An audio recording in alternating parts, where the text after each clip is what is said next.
Moi, pour moi, ça ne joue pas sur les compétences. Quand on voit des coachs comme Francaise, Lebris, Zidane a fait plus que... Régis Lebris Hein? En ce moment, vous avez Non, dit mais qui c'est pas, la Et question, l'an dernier était formidable, c'est dur. la question, elle n'est pas sur le moment. La question, elle est sur... Est-ce que les idées de jeu. Voilà, tu as des idées de jeu. Est-ce que tu es capable de faire... Moi, j'ai plein d'idées de jeu. De faire quelque chose. Après, oui. Je ne sais pas si tu as des idées de jeu. Si, mais ce que je veux dire, c'est que ce sont les moins bons VRP d'eux-mêmes. C'est-à-dire qu'effectivement, Pas Rudy Garcia. Non, mais lui, il est très très bon sur justement dans ce domaine-là. Et c'est pas un hasard si c'est celui qui s'exporte, qui arrive toujours à rebondir et à rebondir notamment dans des championnats de premier plan. Je suis persuadé que c'est pas fini encore pour lui, qu'il va encore trouver des portes de sortie.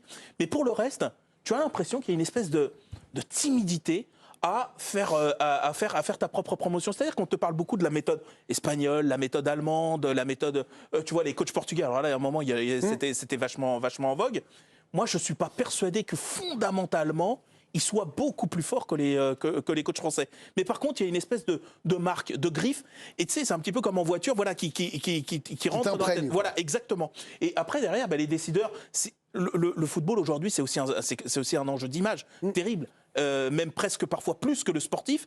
Et tu te dis, quand tu fais venir un jeune coach allemand qui n'a pas forcément plus prouvé, mais il y a Deutsche Qualität. Tu fais un espagnol, il y a un protocole de jeu qui est un peu admis par tous, alors que ce ne sont pas du tout les mêmes coachs.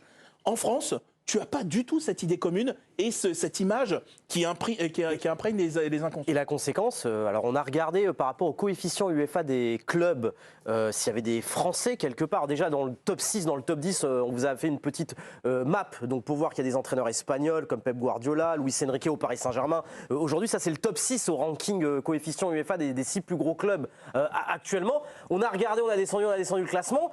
Et le tableau suivant, le premier entraîneur français qui entraîne un club, c'est Pierre Sage en fait, qui est 40, le Lyon est 44e au coefficient UEFA, Julien Stéphan, Rennes est 45e coefficient UEFA, Francaise aussi, et pour terminer, sur les entraîneurs qui s'exportent à l'étranger, à un moment donné, on avait beaucoup d'entraîneurs français qui s'exportent à l'étranger, on n'a pas trouvé beaucoup d'exemples forts, finalement. Valérien Ismaël, aujourd'hui, est entraîneur au Championship à Watford.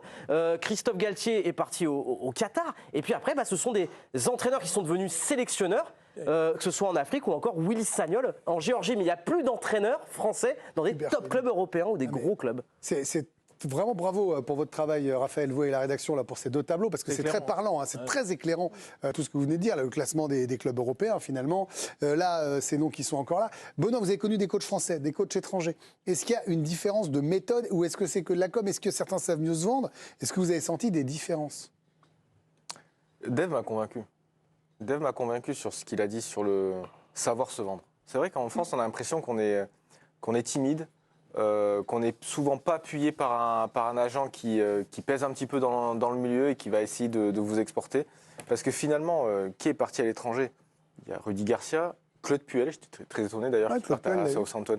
Mais finalement, après, il n'a pas fait long feu. Et puis, je rejoins aussi Raymond Domenech, dans le sens où, effectivement, il n'y a pas non plus énormément d'anciens internationaux qui ont voulu faire le métier d'entraîneur. Si, mais certains n'ont pas parfaitement réussi. Moi, je les aime beaucoup, mais Claude Makelele, il a essayé d'entraîneur à l'étranger, ça c'est au moins en France. Non, mais dans la génération... Patrick Vieira a eu sa chance, Thierry Henry, c'est pas évident. Dans la génération 98, il y avait quand même pas mal de joueurs qui auraient pu y aller pour passer leur diplôme. Non, moi je pense qu'il y a surtout le fait là, de ne pas savoir se vendre. En Espagne, un entraîneur que j'ai connu assez vite comme Unai Emery, il est arrivé je crois d'Almeria, c'était pas un entraîneur ultra huppé en Espagne, et puis bon, effectivement il gagne ses Europa League. Mais le mec, ça compte quand même de gagner. Bien sûr. Mais ce que je veux dire, c'est que dans les émissions, il était présent. Souvent, quand il y avait des interviews, il acceptait tout. On le voyait, il était visible. Mais nous, on veut bien les inviter. Mais je rappelle que les acteurs du jeu veulent très peu. C'est que là-bas en Espagne, ils étaient très visibles. Ils étaient très visibles et ils sont très bien accompagnés aussi par le directeur sportif, par le club, parce que malgré tout, le club qui va transférer un entraîneur à l'étranger, ça va faire parler du club. Et en Espagne, ils aiment bien faire ça. Moi, je souscris à tout ce qui a été dit, mais je rajoute deux choses. Une que l'on connaît, mais qui n'a pas été évoquée, c'est bien sûr la pratique de l'anglais, qui est globalement catastrophique. C'est vrai. Et aujourd'hui, Même en 2024, là, on en est là. Aujourd'hui, C'est fou. moi j'en parle, c'est vraiment pas mon point fort, et je pense qu'aujourd'hui, dans le monde dans lequel on vit, c'est impossible Bien de sûr. travailler dans des clubs de football sans maîtriser l'anglais. Bien sûr. Donc, qu'on le veuille ou non, ils font des efforts. Raymond Domenech met des petites stories sur Instagram pour dire qu'il travaille. Bon, j'en doute pas, il travaille. Mais on part de très loin. Donc ça, c'est quand même un premier souci. Non, mais c'est un gros souci. Je te coupe Et le 2 deuxième- secondes, Seb, Vas-y, pardon. par rapport à ça, parce que effectivement, tu as complètement raison. Nous, par exemple, joueurs, je reprends un peu ma scolarité quand j'étais petit, on ne nous apprenait pas trop l'anglais. Enfin, même, j'ai appris l'anglais, quoi. J'ai commencé à apprendre On est l'anglais au nul. collège, quoi. On Je est suis nul. arrivé en Espagne, tout le monde parlait anglais. Je suis arrivé en Ukraine, tout le monde parlait anglais. Bien sûr. Tout le monde, et parfaitement. C'est de la folie, ça. Parfaitement. Bien Et sûr. nous, Français, en arrivée, c'était très compliqué. À Séville, Ouais, on était beaucoup de Français, particulièrement. ça parlait pas Oui. anglais. En Ukraine, il y avait Younes Belanda, il y avait Djemerson Bokani, ça parlait pas anglais. Alors que les Ukrainiens, les bien sûr. Espagnols parlaient parfaitement l'anglais. Et un deuxième point un peu basique, mais qui me paraît être très important, c'est que nous sommes, en France, catastrophiques sur la scène européenne. Eh oui. Donc, dans la mesure où les entraîneurs français ne réussissent rien ou rarement sur la scène européenne, eh ben ça attire moins les regards. Alors après, on peut parler de raison, on peut parler de tout ce qu'on veut, mais quand vous ne parlez pas anglais et que vous ne faites pas un résultat sur la scène européenne, bah oui, on ne vient pas vous chercher. C'est Eh oui, bizarre. forcément. Ouais, non, mais vous avez raison. Alors c'est vrai que Ouais. Seb a raison, ce que j'allais vous lancer sur l'Europe, Charlotte, parce que si on avait un peu plus de Coupe d'Europe, parce que quand même, on a beau les avoir Même des inventées, on en a deux. résultats, Non, mais, quelques résultats. oui, mais et même un jeu flamboyant où les gens se disent, oh la vache, cette équipe française, là, ils sont allés en demi, pas en battant des tocardos, mais juste parce qu'ils ont réussi à briller et à faire jeu égal avec des grandes équipes. À un moment, peut-être que Genesio, quand il avait affronté City, aurait pu avoir cette hype-là. Je dis ça, c'est le seul exemple en fait qui me vient en tête, le seul. Ça manque pas l'Europe, les résultats, en fait les résultats, la puissance du championnat. Si, je suis d'accord avec tout le monde. Et en fait, moi, je pense qu'il y a aussi une forme de crédibilité. Le championnat français est moins attractif que les autres. Donc, quand on va demander à des clubs anglais ou à des supporters anglais ou allemands citer un entraîneur français, ils vont sortir Zizou. Puis voilà. En fait, c'est une terme Deschamps, ouais. Deschamps, mais c'était aussi il y a une autre époque. Mais c'est un terme de crédibilité. C'est pas en termes de niveau parce que comme disait Raymond, il y a énormément de niveaux, il y a une formation qui est quand même assez intéressante en France. Déjà, nos meilleurs joueurs partent tous à l'étranger. Donc ça, c'est un fait.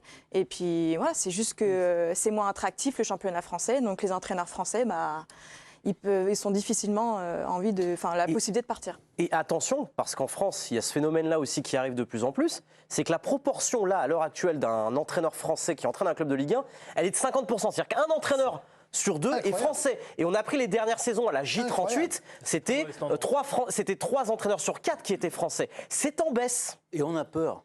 Parce que aujourd'hui, les entraîneurs de très haut niveau, la plupart, ce sont des personnalités. C'est des acteurs, les types. C'est autre chose. Et c'est normal, parce que c'est comme ça que ça Ils fonctionne gèrent les aujourd'hui. hommes aussi. Et nous, aujourd'hui, on a... Alors, il est de nationalité sportive sénégalaise, mais enfin, il est né à Paris.